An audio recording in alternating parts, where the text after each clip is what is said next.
Sige, kailangan nating pag-usapan ang nakakabaliw na sitwasyong ito. Mas maraming langis ang Venezuela kaysa sa alinmang bansa, kabilang ang Saudi Arabia, United States at Canada. Kung magbomba sila ng langis sa full capacity, kaya pa nila ng mahigit 200 taon bago maubos. Imbes na maging isa sa pinakamayaman, barok ang Venezuela. Hindi ko ibig sabihin na mahirap lang ang ekonomiya, kundi matinding hyperinflation.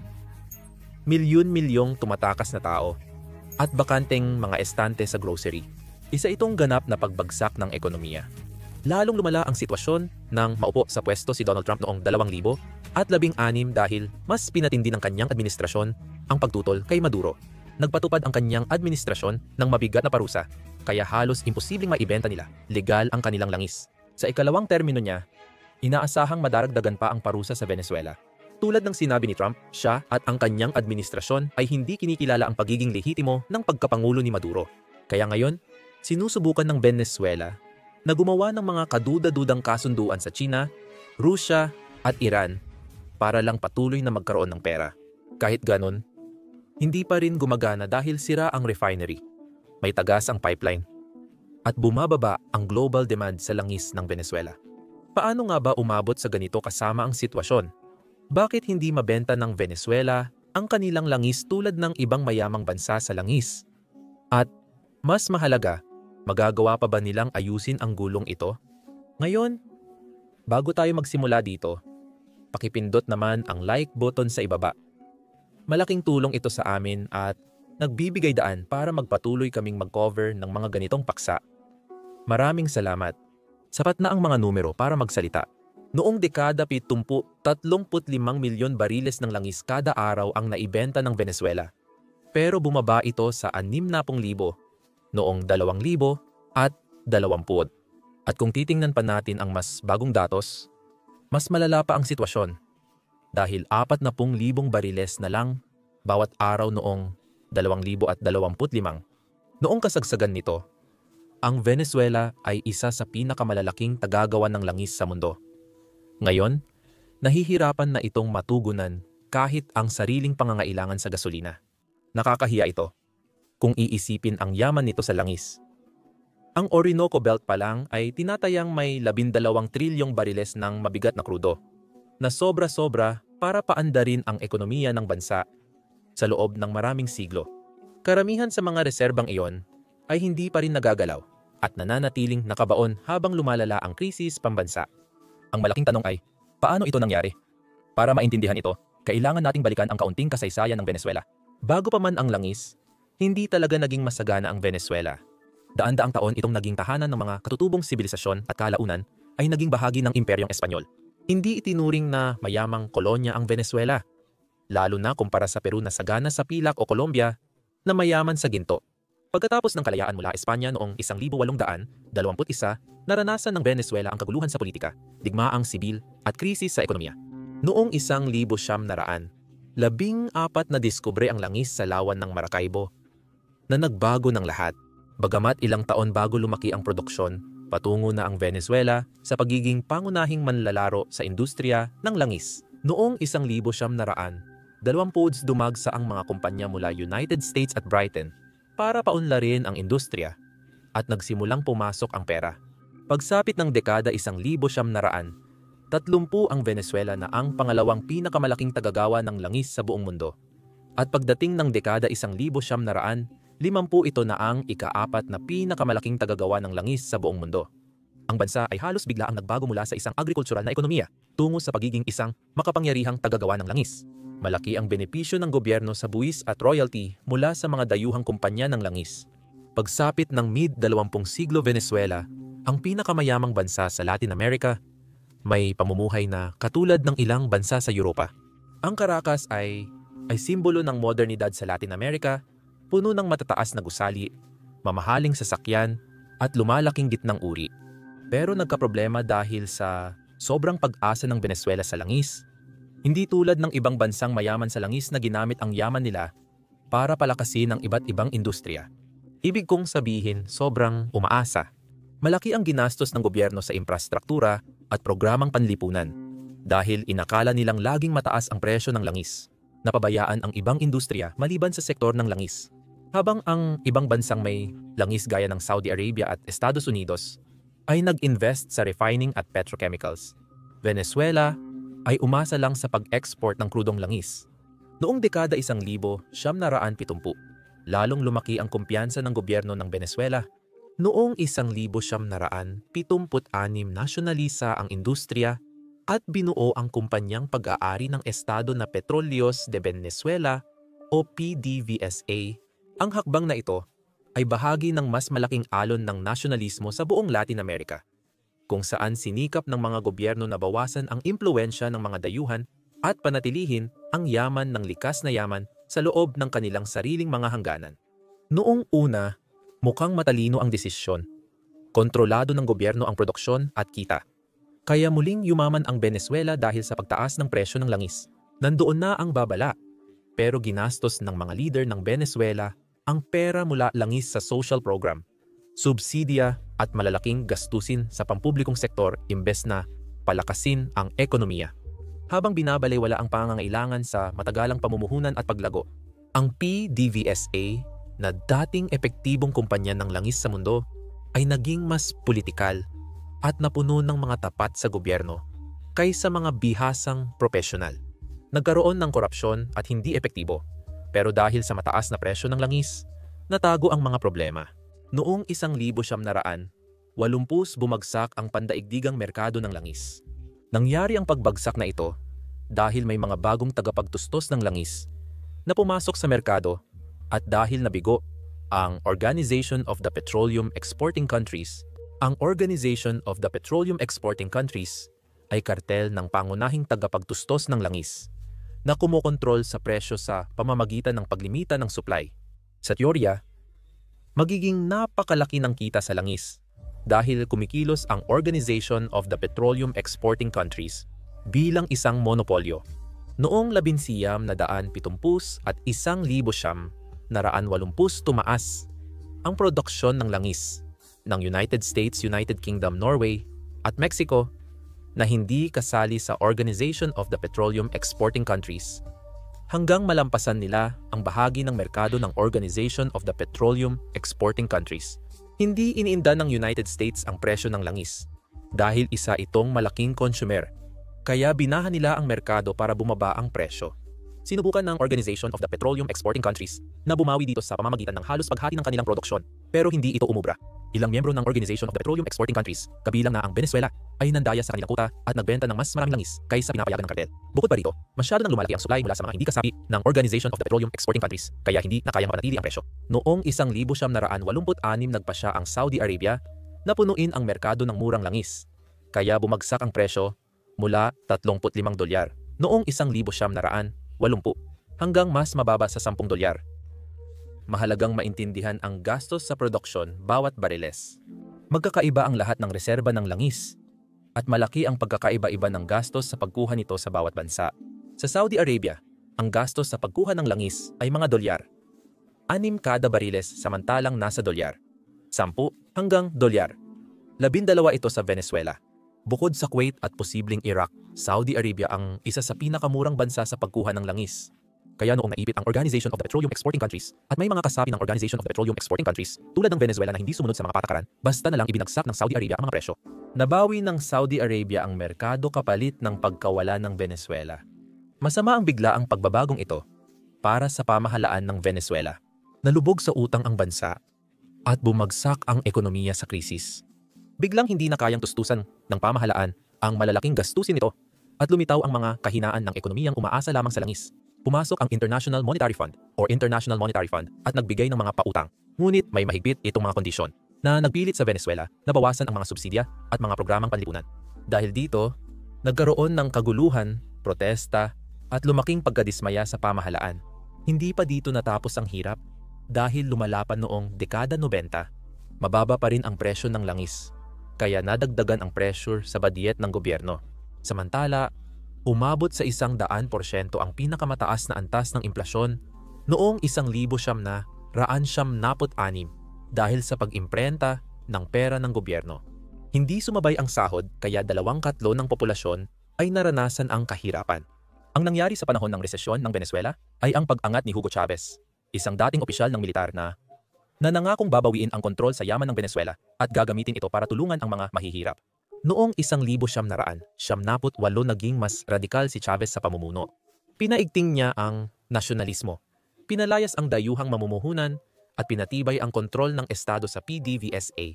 Sa kabutihang palad, bumuti ang ekonomiya at halos dumoble ang presyo ng langis dahil sa malakas na paglago ng pandaigdigang ekonomiya. Hindi pa rin natuto si Chavez sa mga dati niyang pagkakamali. Ginamit niya ang mataas na presyo ng langis noong 2000 para pondohan ang mga programang panlipunan tulad ng libreng kalusugan, edukasyon at subsidya sa pagkain. Sa loob ng ilang panahon, parang nahanap na niya ang sikreto. Umunlad muli ang ekonomiya ng Venezuela at bumaba ang kahirapan, ngunit nanatili ang mga pangunahing problema. Imbes mag-invest sa infrastruktura o industriya, ipinagpatuloy ni Chavez ang pabaya at labis na paggastos ng gobyerno gaya ng mga naunang administrasyon. Mas malala, tinanggal niya ang libu-libong bihasang manggagawa sa pambansang kumpanya ng langis at pinalitan ng mga kaalyado niya. Bumaba ang produksyon ng langis, pero dahil mataas pa rin ang presyo, iilan lang ang nakapansin. Dumating ang pagbagsak nang bumaba ang pandaigdigang presyo ng langis noong 2014.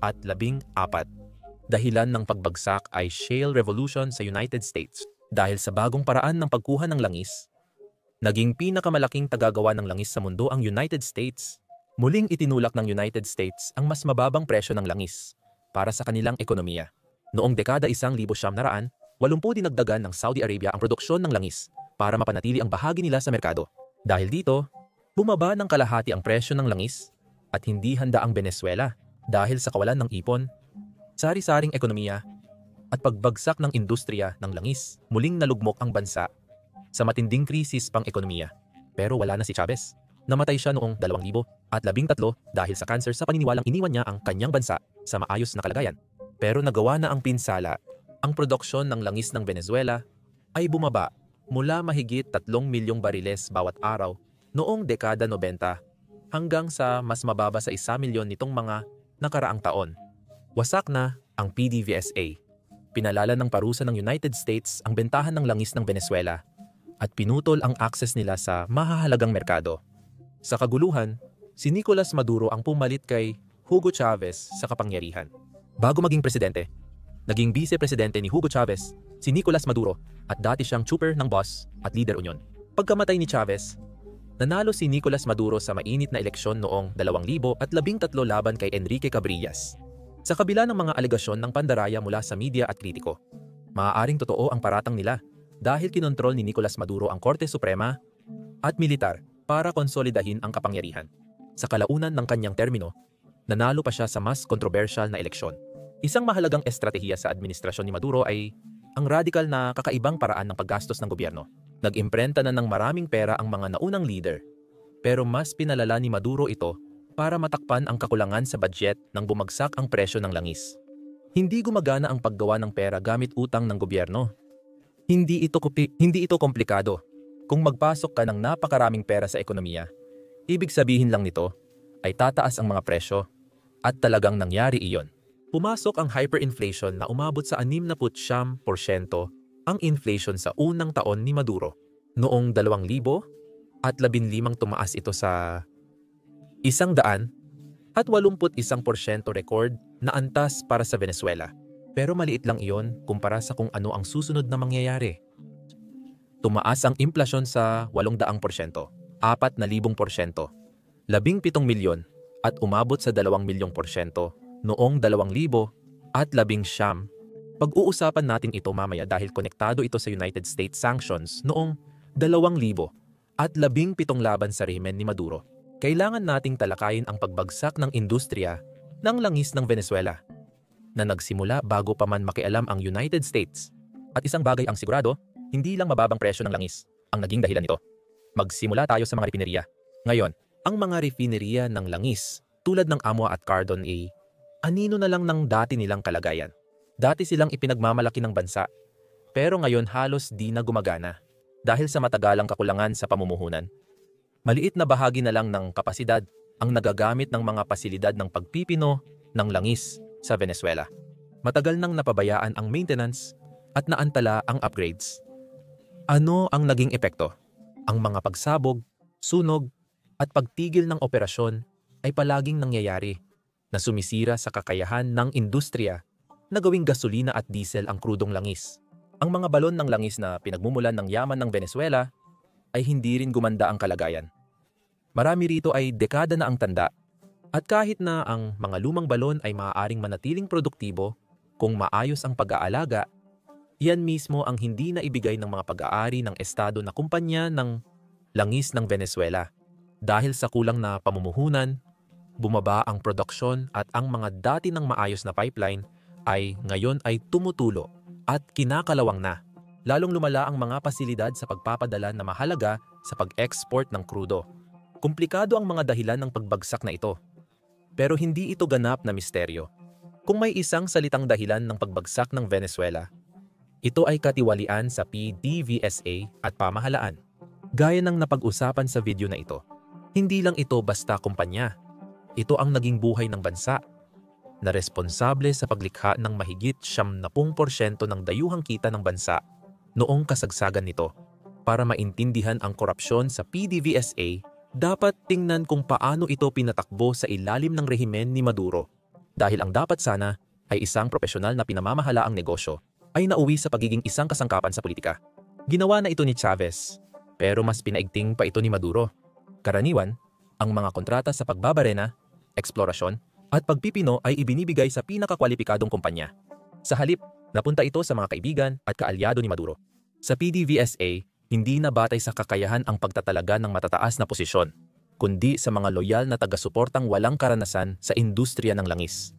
Ang mga kompaniyang walang karanasan sa langis ay biglang nabigyan ng malalaking proyekto. Marami sa mga kumpanyang ito ay kulang sa pangunahing teknikal na kaalaman at mga kagamitan para maisakatuparan ang proyekto. Kaya nagkaroon ng mga pagkaantala, sobrang gastos, at mga pagkabigong gawa ng tao. Pinalitan ng mga tapat sa partido ang mga inhinyero at veterano, at marami sa kanila ay ginamit ang posisyon para yumaman kaysa palakasin ang kumpanya. Gatasang baka lang ito, napupunta ang kita sa mga malalapit kay Maduro. Ang korupsyon sa mataas na antas ay kumuha ng bilyon-bilyong dolyar na nawala sa offshore account o ginamit sa proyektong pampulitika. Ang mga programang panlipunan, pabahay, at paggasta sa militar ay inuna hindi para pagandahin ang bansa, kundi para tiyakin ang katapatan. Ano ang naging bunga? Kinakalawang ang pipeline, isinara ang refinery, at pinabayaan ang buong oil field. Naging sanhi ng pagkaantala at pagsisikip sa operasyon ng refinery, oil well, at export terminal. Ang brownout at malawakang pagkawala ng kuryente. Sa industriyang kailangan ng tuloy-tuloy at eksaktong operasyon, kahit sandaling pagkaantala ay nagdudulot ng malaking abala. Apektado rin ang pag-export kapag kulang ang infrastruktura o maayos na pasilidad sa pagpapadala. Kaya hirap ang Venezuela patakbuhin ang sistema. Ang pagbagsak ng pagiging epesyente at mapagkakatiwalaan ay nagdulot ng mga sunod-sunod na epekto sa pandaigdigang pamilihan ng langis. Mas mahirap nang ibenta ang mabigat na krudo ng Venezuela na dati gamit ng mga refinery sa United States at iba pa. Lumipat ang mga mamimili sa mas mapagkakatiwalaang mga supplier na lalo pang naghiwalay sa Venezuela mula sa mga pandaigdigang pamilihan. Napilitan ang bansa na ibenta ang langis nila sa murang presyo para mabuhay, na tatalakayin natin mamaya. Bago iyon, kailangan nating talakayin ang autoritarian na pamumuno ni Maduro na pangunahing sanhi ng katiwalian. Sa Venezuela, wala nang checks and balances. Agad na sinasagot ng marahas na panunupil ang mga kritisismo sa National Oil Company at ang mga whistleblower ay nanganganib makulong, pahirapan o mapatay. At gaya ng napag-usapan natin kanina, ginamit ni Madero bilang sandata ang hudikatura at militar para durugin ang mga tumututol.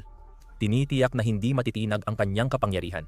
Simula noong mga protesta ng 2000 at 14 at 2000 at 17 marahas na sinupil ng rehimen ang oposisyon, inaresto ang libu-libong nagpoprotesta at pinahirapan ang mga bilanggong politikal, ang mga puwersa ng seguridad, kabilang ang Bolivarian National Guard at ang Serbisyo Bolivariano de Inteligencia Nacional, ang pulisya ng intelihensya, ay naitalang gumagamit ng totoong bala, arbitraryong pag-aresto at sapilitang pagkawala para patahimikin ang mga tumututol.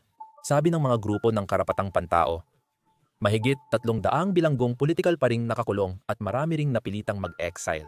Kasabay nito, sinubukan ng propaganda machine ni Maduro na pagtakpan ang pagbagsak ng ekonomiya ng bansa. Wala na halos natitirang independenteng media. Ipinasara o inagaw ang mga pahayagan at telebisyon at ang mga critical na mamamahayag ay nililigalig, kinukulong o pinapatapon.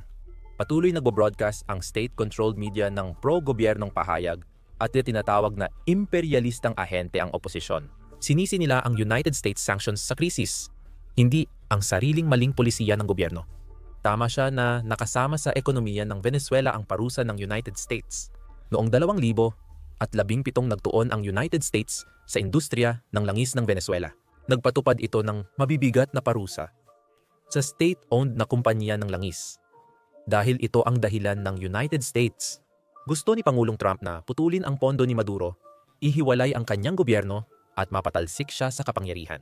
Ayaw ni Trump tumulong sa sosyalistang diktador sa pagbili ng langis habang niloloko nito ang mga mamamayan. Malinaw na kailangan ng Venezuela ng malaking pagbabago sa gobyerno at kumpanya ng langis para umunlad. Habang si Maduro ang namumuno, malabong maganap ang ganitong mga reforma. Para saktan si Maduro, itinigil ng United States ang pagbili ng langis. Niyelo ang asset ng PDVSA, hinarangan ang transaksyon at pinagbawalan ang mga kumpanyang Amerikano na makipagnegosyo sa kanila. Bago ang sanksyon, bumibili ang United States ng halos 50,000 bariles ng langis bawat araw mula Venezuela noong 2017. Pero nang ipatupad ang mga sanksyon, halos biglaang bumagsak ang pinagkakakitaan nilang ito. Noong 2020, halos tumigil na ang pag-angkat ng United States ng krudong langis mula Venezuela, kaya nawala ang pangunahing pinagkakakitaan ni Maduro. Nahirapan ang Venezuela na makabili ng mahahalagang bahagi na kailangan para mapatakbo ang industriya ng langis nila dahil karamihan sa mga ito ay gawa sa United States. Hindi na mapalitan ang mga pump, balbula at kagamitan sa pagbabarena, kaya unti-unting bumagsak at nasira ang operasyon. Kahit nakakahanap sila ng piyesa sa third party o black market, sobrang mahal nito, kaya lalong nahirapan ang PDVSA na kapos sa pera. Pero hindi pa tapos. Lahat ng foreign company na gustong magtransaksyon sa langis ng Venezuela, kailangan mag-ingat dahil sa secondary sanctions. Pwede rin silang ma-blacklist. Dahil dito, halos nawala ang Venezuela sa pandaigdigang merkado ng langis at malaki ang naging epekto ng mga sanksyon. Bumagsak ang Venezuela mula 2017 hanggang 2020. Hindi lang krisis ang naranasan ng bansa, kundi kaguluhan sa lahat ng aspeto. Dahil bumaba ang kita sa langis, nawalan ng pondo ang gobyerno sa palyadong ekonomiya, kaya nag-imprenta sila ng mas maraming pera. Sumirit ang implasyon lampas, 17 milyong % noong 2018, kaya't naging halos walang halaga ang Bolivar at tinitimbang na lang ng mga tao ang mga bunton ng pera imbes na bilangin ito. Samantala, ang karamihan ng mga Venezuelan ay napunta sa kahirapan sa gitna ng krisis. Noong 2019, 6% ng Venezuelan ay nasa poverty line. Isa lang sa 25 tao ang may sapat na pera para mabuhay. Wala nang halaga ang mga sweldo. Ang kinikita ng isang tao sa loob ng isang buwan ay hindi man lang sapat para makabili ng isang pirasong tinapay. Nawala ang pagkain at gamot sa mga tindahan. Naubusan ng gamit ang mga ospital, kaya napilitang mag-opera ang mga doktor nang walang pampamanhid o tamang kagamitan. Naghahanap ng tira-tirang pagkain sa basura ang mga tao para mabuhay. Isang nakakagulat at malungkot na datos ay ang karaniwang Venezuelan ay nabawasan ng 24 na libra sa kanilang timbang sa loob lamang ng isang taon dahil hindi sila makabili ng sapat na pagkain. Nagkaroon ng malawakang brownout sa bansa na tumatagal ng araw, kaya nagsara ang mga ospital, negosyo at sistema ng tubig dahilan ng kakulangan sa malinis na inuming tubig. Ang Caracas ay parang ghost town sa gabi. Walang tao kundi mga armadong puwersa ng seguridad na nagkakalat at nagpapakalat ng nagpoprotesta. Dahil sa matinding krisis, milyon-milyong Venezuelan ang napilitang lumikas. Pagsapit ng 2,000 at 19 mahigit 4 na milyon ang tumakas at naglakad ng ilang araw patawid ng hangganan papuntang Colombia, Brazil, Peru at iba pa, desperadong naghahanap ng pagkain, trabaho at kaligtasan. Pagsapit ng 2,000 at 24 aabot sa 7.7 milyon ang bilang na ito. Isa sa pinakamalalaking refugee crisis sa makabagong kasaysayan. Sa isang iglap, parang babagsak na si Maduro. Noong 2019 idineklara ni Juan Guaido ang sarili bilang pansamantalang pangulo at kinilala ng higit 50 bansa kabilang ang United States. Sumiklab ang malalaking protesta at sa unang pagkakataon, tila nanganganib na ang kapangyarihan ni Maduro. Dahil sa tapat na militar, dahil sa korupsyon at panunupil at tulong ng Russia at Cuba, nanatili siyang nasa kapangyarihan. Sinupil niya ang protesta, ipinakulong ang oposisyon, at pinatindi ang diktadura. Lubos na wasak ang bansa, pero nagpatuloy ang rehimen dahil sa mga kaalyado nito. Nang mawalan ng mamimili mula United States, naghahanap ang Venezuela ng bagong bibili ng langis nila. Nakipagkasundo sila ng langis kapalit ng produkto na may diskwentong 30% o higit pa sa merkado. Imbes na bayaran ng dolyar dahil sa restriksyon sa pananalapi, ipinagpalit nila ang krudong langis para sa pagkain, gamot, at iba pang kailangan. Madaling hulaan ang mga bansang sumali sa programang langis kapalit ng produkto: China, Iran, Rusya, at Cuba. Mahalaga para sa estratehiya sa enerhiya ng China ang langis mula Venezuela. Ang bansang may populasyon na 1.4 bilyon ang pinakamalaking consumer ng enerhiya sa mundo. Ngunit kulang ito sa sariling reserba ng langis. Kumuha ito ng langis mula sa mga pamilyan tulad ng Venezuela para matugunan ang tumataas na pangangailangan sa langis. Bukod sa mga programang langis kapalit ng mga produkto, nagbuo rin ang China ng mga kasunduan na kinabibilangan ng pagbabayad ng utang sa pamamagitan ng pagpapadala ng krudong langis, isang modelo na umiiwas sa tradisyonal na sistema ng pananalapi. Ganoon din ang Iran, na tulad ng Venezuela sa pagkagalit sa United States sanctions. Pero interesante ang dahilan ng Iran sa pagbili ng langis ng Venezuela. Hindi naman nila ito talagang ginagamit. Marami na itong sariling langis. Sa halip, tinutulungan nito ang Venezuela na makaiwas sa mga parusa ng United States sa pamamagitan ng pagiging tagapamagitan. Nagpapadala ang Iran sa Venezuela ng gasolina at gamit para sa refinery dahil bumabagsak ang infrastruktura ng langis ng Venezuela. Kapalit nito, nagpapadala ang Venezuela ng krudong langis sa Iran sa mas mababang presyo na pagkatapos ay muling ibinebenta ng Iran sa pandaigdigang merkado. Kadalasan ay tinatago ang tunay na pinagmulan nito upang makaiwas sa mga parusa. Minsan, hinahalo nila ang langis ng Venezuela sa krudo ng Iran para hindi madaling matunton. Hindi ito dahil kailangan ng Iran ng langis, kundi sa pagtutulungan nila sa pagpalit ng langis para sa piyesa ng refinery. Isang kasundo ang kapwa nila napapakinabangan. Habang binabaliwala nila ang Washington, naglabas lang ang YouTube ng nakakagulat na anunsyo. Nagbabayad ito ng dolyar, 64 na milyon kada araw sa mga creator. Bakit?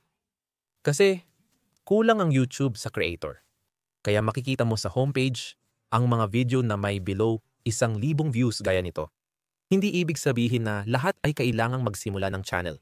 Pero kung naisip mo na ring magsimula ng YouTube channel o faceless channel, ngayon ang tamang panahon. Araw-araw, milyon-milyon ang binabayaran ng YouTube sa mga creator. At mas tinutulungan na nila ngayon ang mga bagong at maliliit na channel. Sigurado akong marami kang tanong kung paano magsimula at palaguin ang channel dahil madalas kaming makatanggap ng email mula sa ilan sa inyo. At kaya, napagdesisyunan naming ilagay lahat ng aming YouTube na payo sa isang YouTube video ng libre. Kung interesado kang magsimula ng sariling YouTube channel, panoorin mo ang video na iyon dito sa YouTube sa pamamagitan ng pag-click sa link sa description o sa card sa iyong screen. Pagkatapos, narito naman ang Rusya. Matagal nang kakampi ng gobyerno ni Maduro ang Moscow at tinulungan silang ilipat ang langis ng hindi nahahalata. Ang mga kumpanyang Ruso ang nagtaga-pamagitan at tumulong magbenta ng krudong Venezuelan sa mga merkadong dating umiiwas dito. Samantala, kakaiba ang kaso ng Cuba. Ang bansang isla na ito ay hindi nagbabayad ng langis sa Venezuela gamit ang pera, kundi sa pamamagitan ng serbisyong pangkalusugan at edukasyon. Hindi lang transaksyonal ang relasyon nila sa Venezuela. Nagpartner sila dahil sa parehong sosyalistang ideolohiya. Paano nga ba nakakarating ang langis sa mga mamimili? Dito pumapasok ang shadow fleets. Ito ay mga lumang oil tanker na kadalasang nakarehistro sa hindi kilalang bandila at pinapatakbo ng Shell Company. Ang layunin nila ay simple, umiwas sa pagkakatuklas. Gumagamit ang shadow fleet ng taktika gaya ng pagpatay ng transponders, ship-to-ship transfer sa international na tubig, at pagpeke ng dokumento para itago ang pinagmulan ng langis. Epektibo pala ang mga paraang ito, nakakagulat. Hindi lang Venezuela ang gumagamit ng shadow fleet. Ginagamit din ito ng Iran at Russia. Mahalaga talaga ang fleet na ito para sa Caracas. Ngayon, maaaring iwasan ng Venezuela ang tradisyonal na mga shipping channel at palihim na maibenta ang kanilang langis. Mataas ang panganib dahil madaling maaksidente ang matatandang tanker at ang pagkakamali ay pwedeng magdulot ng sakunang pangkalikasan. Pwede ring magbanta ang internasyonal na pagpapatupad ng batas tulad ng mga Amerikanong nagpapatrolya sa dagat sa buong mundo. Sa Venezuela, naging epektibo rin ang ganitong negosyo sa ilang antas. Ngunit ang kita mula sa langis ngayon ay malayo sa kinikita ng PDVSA bago ang mga sanksyon. Bumaba ang tubo, patuloy na bumabagsak ang produksyon, patuloy na nasisira ang mga infrastruktura, at ang ekonomiya ng bansa na dati nang bumabagsak ay lalo pang lumala. Para sa gobyerno ni Maduro, ang diskwentong bentahan ng langis ay parang sagip buhay. Nagbibigay ito ng hard currency para manatiling nakalutang ang rehimen. Pero hindi ito pang matagalang solusyon. Bawat bariles na may diskwento ay sumasalamin sa nawalang potensyal ng Venezuela. Ang langis sana ang magdadala ng kasaganaan sa bansa, ngunit naging kahinaan pa ito. Natalo si Trump noong 2020.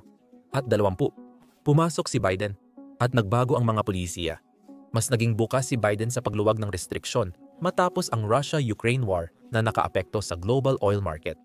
Nagkaroon ng pag-uusap, negosasyon, at pansamantalang lisensya para payagang makapagbenta ng langis ang Venezuela sa ilang kondisyon. Mukhang bubuti na ang sitwasyon ni Maduro matapos ang 2020. Dagdag pa rito, ang Chevron, ang Amerikanong multinasyonal na korporasyon sa enerhiya, ay bumalik noong 2022 na isang malaking bagay.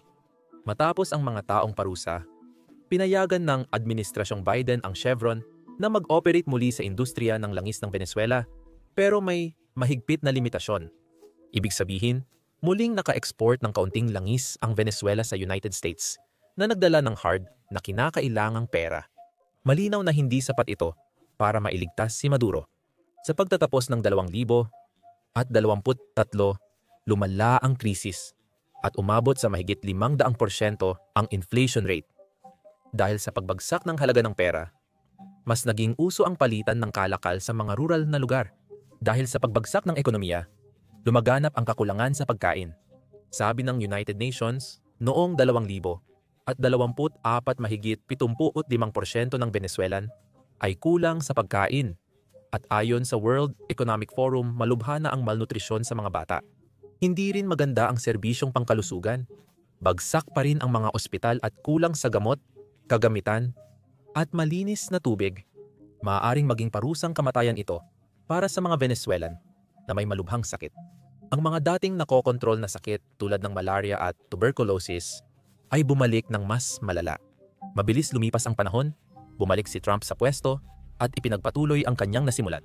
Para maintindihan kung ano ang maaaring maging bagong mga pulisya niya, panoorin natin ang clip na ito.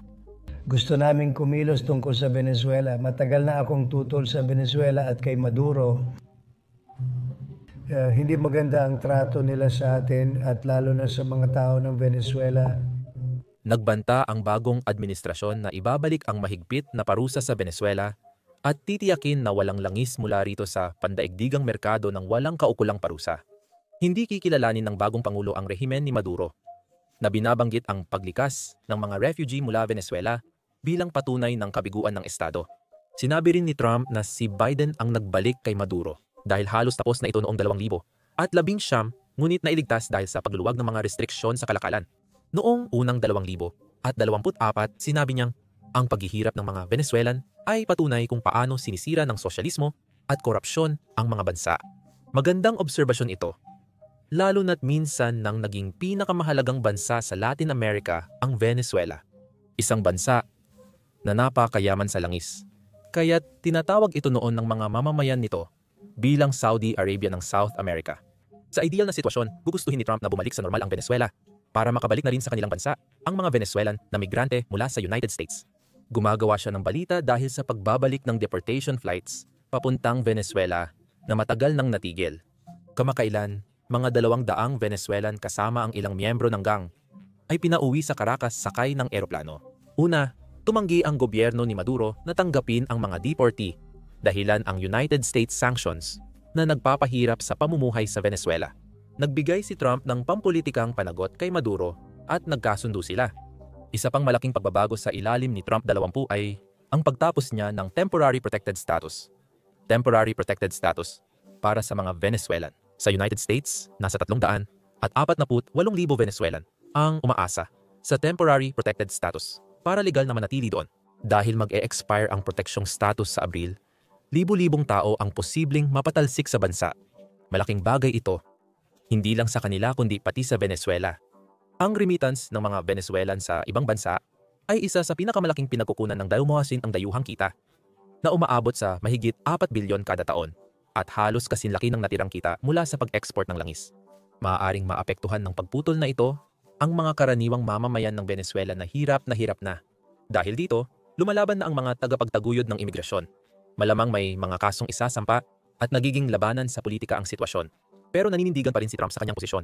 Malinaw niyang ipinapakita na gusto niya ng mas mahigpit na pagpapatupad ng batas sa imigrasyon, lalo na pagdating sa mga migrante mula sa mga bansang tulad ng Venezuela. Isa rin itong paraan ni Trump para bigyan ng pressure si Maduro dahil ang mga mamamayan na bumabalik ay malamang na hindi magugustuhan ang bagong pamahalaan na kanilang kinasasakupan.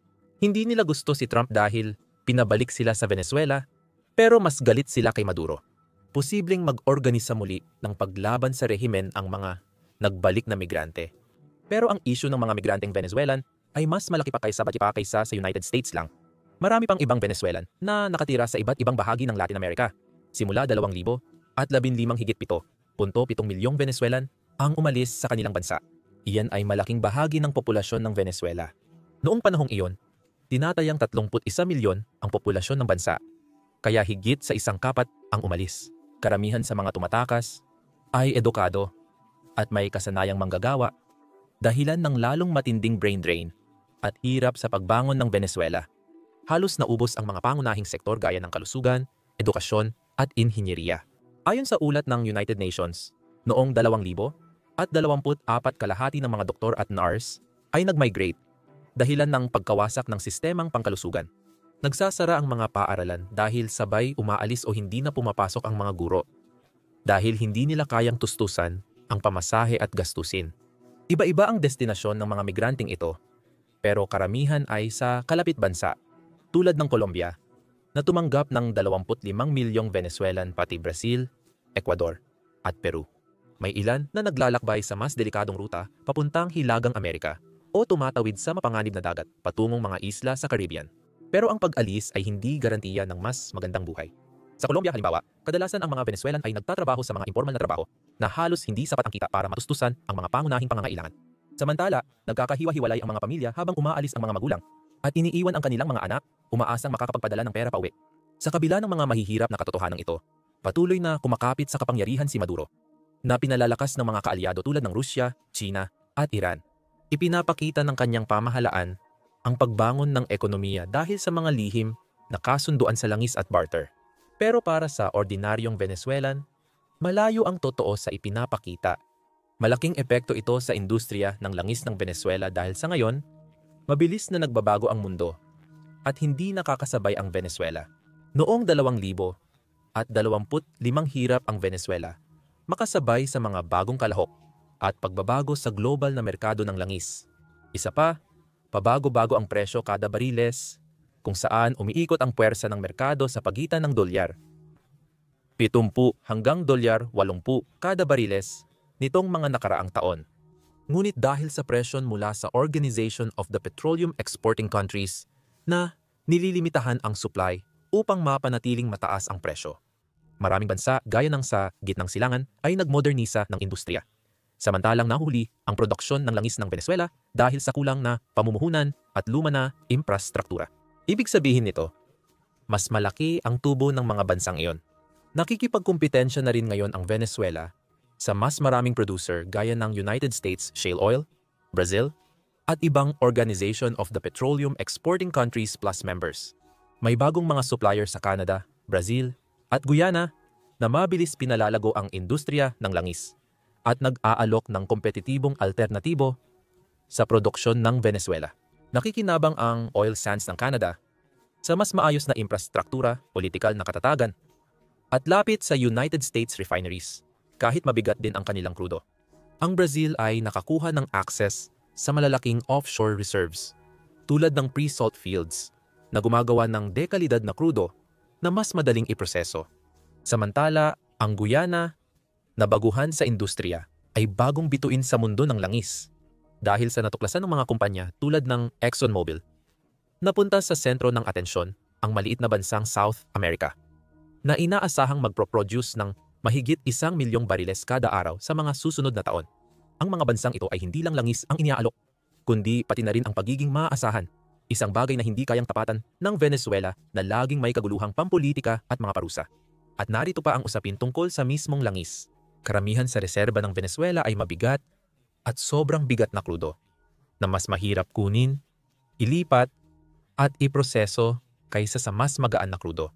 Kamakailan, maraming refinery ang tumutok na sa mga krudong mas madaling hawakan dahil marami ng magagaan na krudo mula sa ibang producer. Sinubukan ng bansa itong bawiin sa pamamagitan ng malalaking diskwento. Kahit mababa ang presyo, hindi nito masolusyonan ang mga problema sa lohistika at pagpipino ng mabigat na krudo. Habang umaangkop ang ibang bansa, nananatili sa siklo ng pagbagsak ang Venezuela at ito ay isang malupit na siklo ng mga problema. Dahil bumaba ang produksyon, lumiit ang kita ng PDVSA at nabawasan ang pondo para sa maintenance at investment. Dahil dito, patuloy bumababa ang produksyon at krisis. Dahil dito, patuloy na lumiit ang bahagi ng Venezuela sa merkado at nalilimitahan ang kakayahan nitong makipagkumpetensya sa mundo.